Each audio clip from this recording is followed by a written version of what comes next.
1619 to 1865, right? And then we can talk about post that, the Black Codes. We can talk about Jim Crow. We can talk about the mismanagement of the Freedmen's Bank.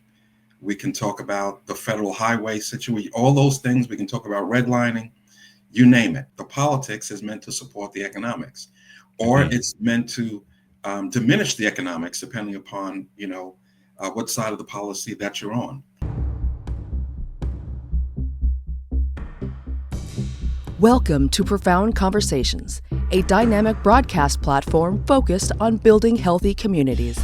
In an ever-evolving world, new ideas and transformative ways of being are the lights at the end of the tunnel. This is Dr. Mwata Kairi Sankara, and we are here to talk about something that is very essential to what it means to exist in America as well as the world. Resources, physical resources that facilitate us engaging in day-to-day activities, finances, money. We have to recognize that resources come in many forms. However, the money resource is the one that we really look to make a difference. And it seems that within our community, we have a strange relationship with money. To help us understand finances, investing, to understand the entire process, we have two brilliant individuals to help us to really know what we need to do differently with money, with finances. We have Brother Jameel Aalim-Johnson, Senior Executive at Nasdaq, and we have Brother Hakeem Dyer, Managing Partner of Dyer and Company. They have taken out time for profound conversations so that we can have a profound discourse about how we can do better, live better, and be better with money. Welcome, Brother Hakeem and Brother Jameel. Thank you. Thank you very much. We want to jump right into the conversation. Usually we want to help people to understand who they're talking to. And so, Brother Hakeem, we're going to start with you. And we're going to start with you and your introduction of yourself. And how did you get into this conversation about money and money management and investing and people in money? I'll keep it succinct because I probably should write a book about that. Good. No, not good to keep it succinct. Good, the book is on the way. Okay. Yeah, the book's on the way. All right, that's fine. I ran away. That's how I got into it. I decided that it was all corrupt. And at the time, I was an artist and musician and a voice guy and a language instructor. So I left the U.S. and I decided not to come back. And at some point, I got tired of listening to people say, if I could just get to the U.S., I would do this and I would do that. And I said, you know what? Maybe I'll go to the U.S. and do some of those things. So I came back and I said, you know what? I need to get right to the heart of the beast. I didn't want to be one of those creative guys who complained about the system and didn't know what it was about. So I said, it's either going to be big government or big business. And I ended up in business. And specifically because I had language competencies, I got hired by the banking industry and got trained because back in those days, they trained bankers. So I started out at Bank of Boston, went into international lending. From there, I got recruited by Bank of Tokyo and learned how to focus on early stage small cap companies that were in primarily the technology space. From there, I started my first company, which was an economic development consultancy, which ultimately led to me starting one of the first community development finance companies in the US. Then got recruited by Bank of Kuwait, where I learned about Islamic finance and launched the US's first bank-based, fully regulated Islamic home finance program. Came down to the DC area around 2002 and started working as a CFO, ultimately in tech companies. And then in the past few years have been trained and migrated into executive coaching, which is what my company does. I was doing fractional CFO work, but I've now combined that with work as an executive coach, mostly working with entrepreneurs who are themselves seeking capital or preparing for an M&A activity. So you threw out so much that's full of contradictions and consistent at the same time. I mean, I'm going so many places with this.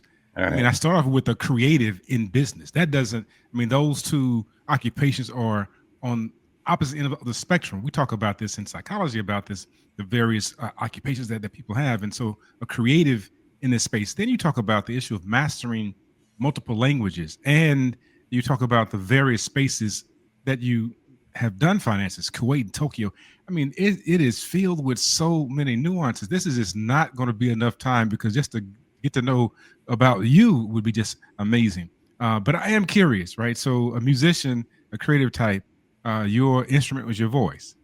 No, it was guitar. Okay, all right. Because Well, as a little kid, it was voice because I was in a pretty well-known choir, but mostly okay. guitar.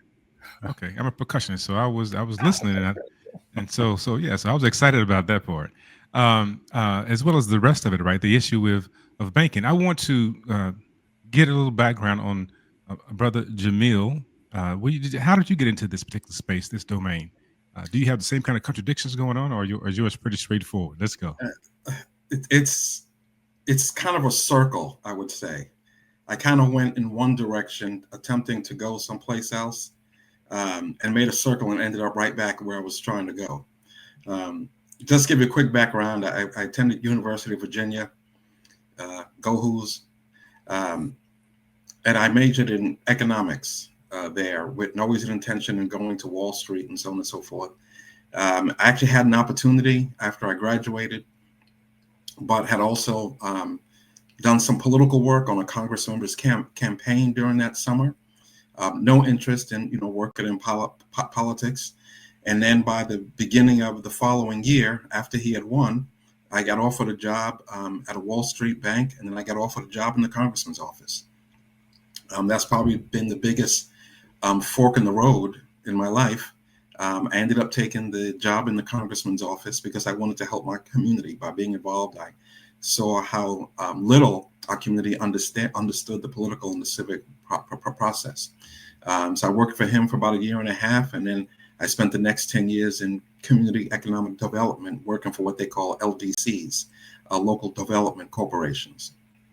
That included things like tax breaks opportunities for companies that grew or expanded, of finance and lending for small businesses. At the second place I went, I actually started a micro loan fund when I was there. Got my MBA in international finance, looking to finally go into the finance field. The congressman I worked for decided to retire. A friend of mine who was in the state assembly decided to run for the seat, helped him win that seat. Then he comes and says, come down to Washington with me. So I go down to be his chief of staff. Mm-hmm. He sits on the financial services committee. I handle that committee work for him. Right. I spent 10 years doing that. And then I got approached by Nasdaq and saying they were looking for somebody to replace the outgoing lobbyist, and they were interested in me. So I finally ended up in financial services, but much more on the policy side. That's the interesting thing. Sometimes people lump everything together. And one thing I always have to say, that Nasdaq nor I are investment advisors. We are on the policy side. We are the technology that brings buyers and sellers together. Let me ask that question right there, and I have a talk about your journey. But what does it mean to be part of Nasdaq on the policy side? So as we get into this conversation. Well, the fact of the matter is that the financial services in this country are regulated by the federal government, and in some cases by state governments. In the case of the exchange world, such as the securities world, predominantly we're regulated by the federal government through the SEC. And so we have a business model, and just like banks have business models and everybody else has business models, ways that they feel they can reach their customer base and be successful in that. So you want to make sure that the laws that govern that can support and not disrupt your business model. So people whose job it is to speak with policymakers and say, hey, this is what we feel is good policy. This is what we feel is bad policy. Here are the problems that you can run into, the unintended consequences of a particular bill, or here's how it could benefit. But the key thing is understanding that It's about the investors. It's about making sure you have good policy for the public. I would think that a population would get tripped up just in the policy realm alone, because policy often can be skewed in a direction to serve a population. But your story also has this nuance to it, that you started one way, you didn't intend to be in this space, this domain, political part, the economic, but you were there. And maybe it's not contradictions, Brother Hakeem. Maybe it's just simply the order that the universe or Allah would have us to go, that we need to go to certain spaces to understand certain things, because it seems like that the ones that would be most worthy of being there were the ones that really didn't intend to be there in the first place, because they would probably have a different interest in being there. So I just commend you all on the journey that you've taken, and we should just do a whole piece on people's journeys alone, just how they've gotten to where they are in their lives. But in this space, we have African American households earning 75,000 to 100,000. The investment equities realm is significantly lower than white households for a variety of reasons. Survey shows that white investors are nearly twice as likely to participate in retirement markets, brokerage accounts, and diversified investment portfolios. And this disparity seems to show up in many spaces within the African American community. Why do you think, this is for both either of you, why do you think that is the case? That we're less likely to have an investment portfolio, lower levels of investment. Why is that happening? Well, first of all, historically, because of policies that have been put forth in this country, both on the federal level and the state level, that were designed to minimize the economic opportunity for Blacks in this country. Mm-hmm. I mean, obviously we can talk about from 1619 to 1865, right? And then we can talk about post that, the Black Codes. We can talk about Jim Crow. We can talk about the mismanagement of the Freedmen's Bank. We can talk about the federal highway situation, all those things. We can talk about redlining, you name it. And all of that underlined by, and this is, the tie between, I talked about wanting to go into economics, but ended up in politics, but they're two sides of the same coin, right? The politics is meant to support the economics, or it's meant to diminish the economics, depending upon, what side of the policy that you're on. So the first thing is you have less money to invest, and you've had less opportunity to be educated about investing. So you tend to hold on more, in safe areas to the little money that you have. And the disparity obviously starts out with just the access to wealth, right? So if you had, you say, for instance, a neighborhood of homes that are built back in the 1940s, that you could buy a new home for, $10,000, $12,000. And you had a race of people who have been held back from gaining the economics, but also access to mortgages, access to those neighborhoods for a long period of time. By the time that breaks after the 1960s, post 1970s, 80s, by the time you buy that, by the time that home gets into your family, now it's worth $150,000, right? And so you have to spend way more of your income on that home than people did back then. Now, obviously, you're talking about people of different ages, but the people your age whose parents bought that home at $10,000, $12,000, they're now able to hand that stuff down to the next generation and the next generation after that. And so what happens is, even in inheritance, you're getting, on average, the white family is handing more down and providing more opportunity for the next generations than the Black family could at that time. So your available capital to invest is going to be less. Mm-hmm. There will be some people, Brother Kim, I know that you have some prolific words to say about that. There are some people who would suggest that African Americans are just poor investors, right? They don't know, they want to just buy things that they don't need, to impress people that they don't like, money that they don't have, right? That becomes a mantra. However, you presented something very differently. You suggested there has not been a pass down of generational wealth. There has not been this opportunity to amass income or wealth to be able to have investments. But the one that I want you to slide back on just for a moment, I think it's very critical for people to hear this one, because you mentioned, of course, the black codes. You mentioned, of course, and there were two sets of black codes, right? Before the enslavement issue, and then there's enslavement, then there's black codes again, then there's Jim Crow, right? There's redlining, there is gentrification. All these things are happening. However, at the space of time when African Americans were free and they begin to find ways to amass wealth, the Freedmen's Bank. Share about that particular debacle. I think it fits into policy very well. What happened to black folks' money at that with the Freedmen's Bank? I mean, if you're asking me details about the Freedmen's Bank, that's not something I can go into for you. Not for political reasons, but because of just a lack of knowledge of it. Okay. But I think, I'm going to turn it a little bit into a different direction. I don't believe I'm speaking on things which I don't, particularly. Okay, know. Pause it there then. Yeah. Let me throw it in there just for the sake of the audience, right?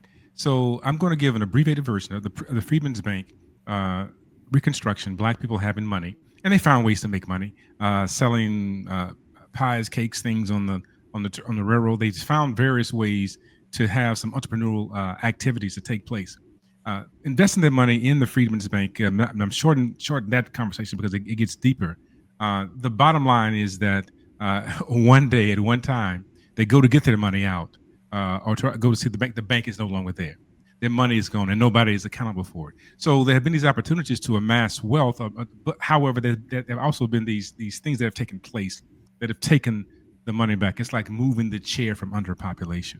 And so we just need to make sure that when we have this conversation about black people and money, that we don't just get stuck on it. I'm so thankful that you're not there. We get stuck on what black people are not doing. Yes, there's a lot of knots, but you presented some policies, some procedures, some processes that seem to trip us up. Brother Akeem, go ahead, Brother Jameel, and then we'll go from there. Yeah, just to mention one other thing is that, one of the interesting things about segregation was that black people had to do business with each other. Our slave past, which took away our cultural identity, has left us with a lack of. We understand that we're black people and we're in a similar boat, but we don't necessarily have that same cultural tie that other people do. But segregation caused us to have to do business with each other. And that was one of the things, because when a dollar circulates within a community, that community gains greater wealth. But because of a lack of, and this again is where the politics and the economics goes hand in hand, but we had no protection of the law.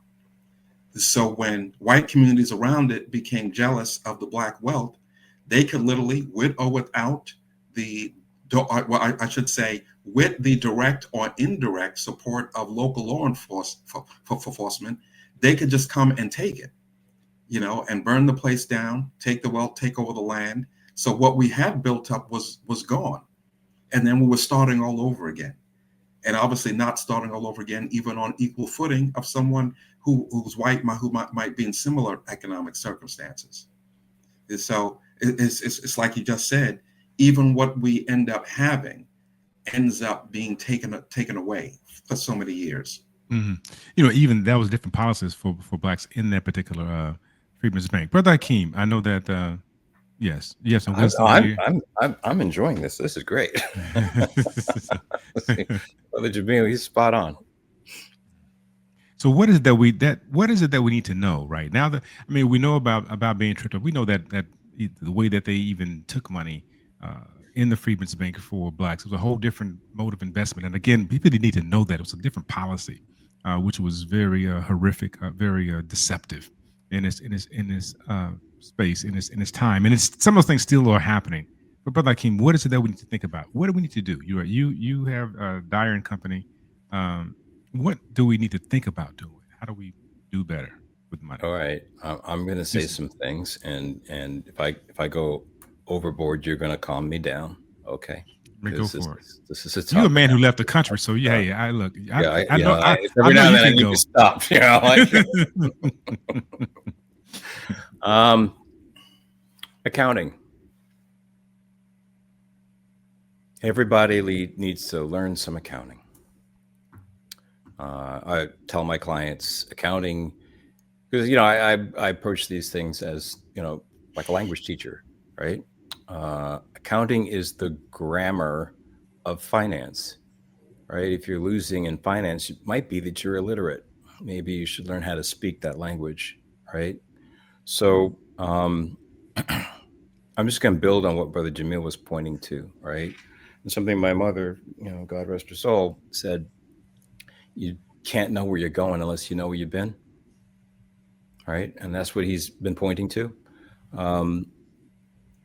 So the basic accounting equation, like anywhere in the world, is the stuff you have, right, is equal to the value of the people who have claims to it, right? Like if I buy a house and it's worth $100 and I went to the bank and I got a loan for $75, the bank has a $75 claim to that thing that I have, right? And I put in my $25. And so I have a $25 claim to the thing that I have that's worth $100, right? Said differently, the house is the asset, the loan from the bank is the liability, and my contribution to my thing is my equity, right? And just like grammar, those words all have meanings. If somebody has a claim to my stuff, that feels like a liability, right? Like, whoa, that definitely feels like. And is it not just for me to have a claim to my stuff or to share that equitably among others who have claims to the stuff? All right. So liabilities, equities, asset all mean something, but the basic accounting equation is assets equal liabilities plus equity. Fun fact, if you're an investor, you kind of think with Jameel on that, asset side of the balance sheet, we call that the left-hand side. The right-hand side of the balance sheet is called the capitalization side of the balance sheet. So, when you start to get the lingo down, you start to understand that capital is not money. Okay. Capital is a whole conversation of relationships that are interlinked and connected to assets. Okay. The bank relationship, the investor relationship, the preferred debt, the subordinated debt, the equity, the preferred stock. I mean, all that stuff sits at a capital stack and relates to assets. As a business owner, an entrepreneur, you have only three things to do in the world of capitalism. 1, grow the value of your assets. 2, manage the liabilities. 3, grow the equity. That's it. And they're all in a mathematical equation that, moves up and down and constantly changing. Your job's to manage that stuff. Okay. Here's the point. As a slave, you are nothing more than an asset on somebody else's balance sheet. Full stop. I've got a book here someplace, wonderful book called Accounting for Slavery, right? Where the author has gone through and kind of divulged the practices of how people kept track of us. Okay. So were we connected to the conversations that are capital? Nope. We were a footnote on the asset side of a balance sheet. Oh, old Hank, he died? Oh, he died in the storm. Cross his name off. Done. Okay. You were an asset to be liquidated when Thomas Jefferson died and couldn't pay his banks back. You were a footnote. You weren't even in the conversation. You had to work your way off the balance sheet to just become a person who wasn't being taxed at 3/5 a human because that's all you were worth.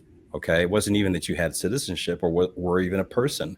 You were just counted as 3/5 so that they could levy tax on the asset holder. Okay. It's like that deep. So the idea that we somehow crawled off of everybody else's balance sheet, came into our own existence, and actually did business with each other, that's pretty phenomenal.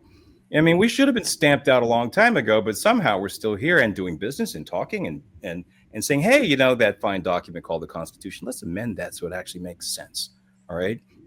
So like Brother Jameel said, you know, the politics is just the other side of the business and the finance, and the business and the finance is just a way to express what people are doing. Why can't you get forward? Because look, on the asset side, you might be owed some money. That's called an account receivable. You know, your receivable is somebody else's payable, and that everybody else is connected in the entire economy. So when you segregate people, guess what happens? You know, when you don't provide the quote unquote capital, in other words, the relationships that fund the assets, what do you think happens? All right. So just backing up from this, I say, look, we need to learn some accounting, right? Because it's the grammar of finance. And when we can speak that language, look, there was a time when we were awful at basketball. We didn't know how to play that game, right? There was a time we weren't good at baseball. There was a time we weren't good at golf, all right? Somehow. And tennis. Somehow we get a hold of stuff. We kind of figure out a way to do it, you know, with our own sort of innate. Brother Hakeem, this is, I mean, that's profound. Just the fact that going from somebody's balance sheet, right? I mean, so, Brother Jameel, we have just come to the point where we are over time, but this is so important. I think when I first doing the research and first realized that how blacks were listed as commodities next to a bag of flour, it was mind blowing. I mean, that was probably the most hurtful parts of my research outside of understanding about the beatings. But Brother Jameel, close us out in this section, right? This is Nasdaq. This is kind of cut across politics and policy and so forth. Close us out with what do we need to do? What is it? How can we do better? The Nasdaq Composite level knowledge. What can we do differently as a people? Well, let's just you use that term, but with that you're talking about an index. So let's get away from the title of a particular index and look at it as it relates to investing. Right? There are various instruments that you can invest in to grow your money. Some of them are higher risk and some of them are lower risk, right?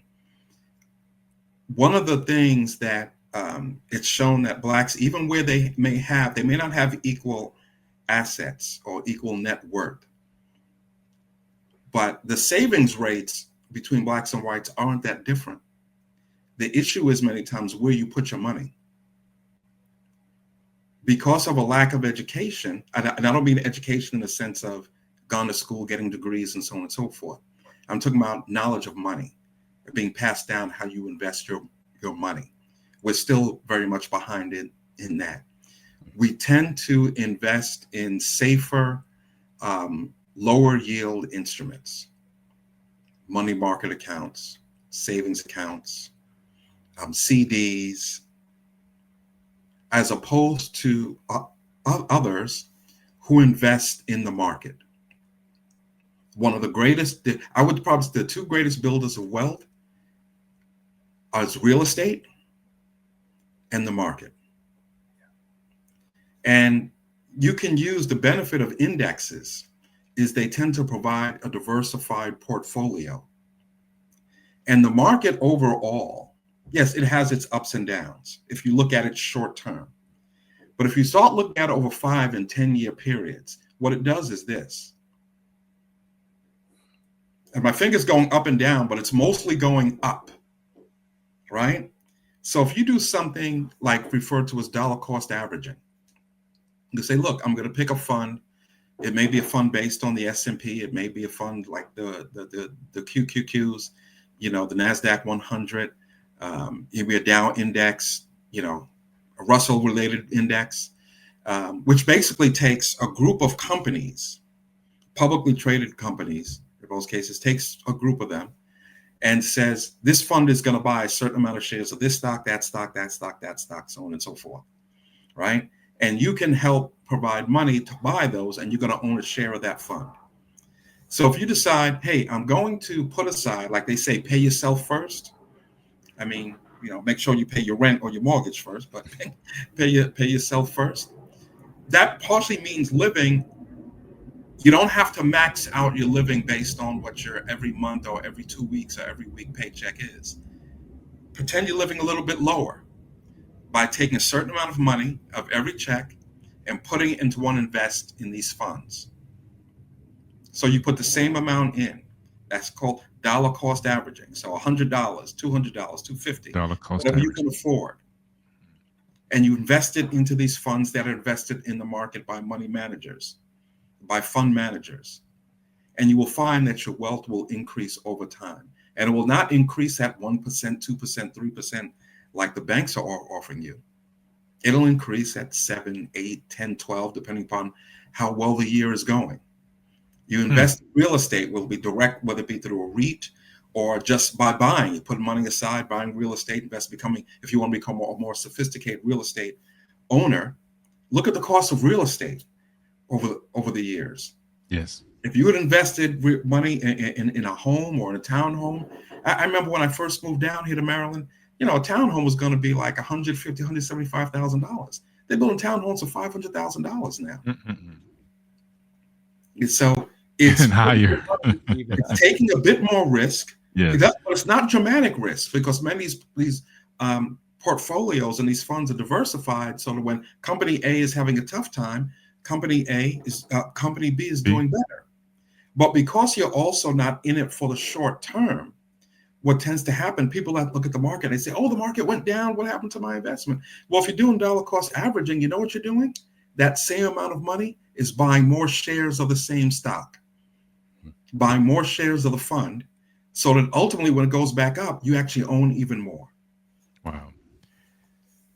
So we should shift from the safer to go to the more risky, but use wisdom and intelligence. Yes. We should also not blame ourselves for where we find ourselves, but we should be able to take responsibility for moving to the next level. Start where you are and move on from there. That's beautiful. I mean, I'm gonna tell you, this is not enough time. This is going to have to be something that stands alone by itself, away from profound conversations, the way we can begin to understand S&P, QQQ. We can understand low yield, high yield. We need to understand this more than just simply passing over, because the concepts, the constructs are just profound, right? To know what a liability is from an asset, and to understand what that means in reality, and what does it mean definition wise? What does it mean to be an accountant? To have a ledger? This is where we are. This has been Profound Conversations. We've had Brother Jameel Aalim-Johnson, Brother Hakeem Dyer express the importance, the significance of shifting our mindset around money, investing, shifting our mindset around where we find ourselves in this moment, have an understanding of the historical context that we are in, and then how to take responsibility to move beyond that. And it first begins with how we see ourselves, knowing that at one time we were seen as simply a commodity, and now we have an opportunity to be a participant in the process of wealth building.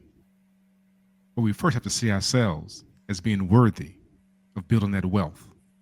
We understand our value, we understand our worth, we then will find our wealth. Thank you for joining our Profound Conversation.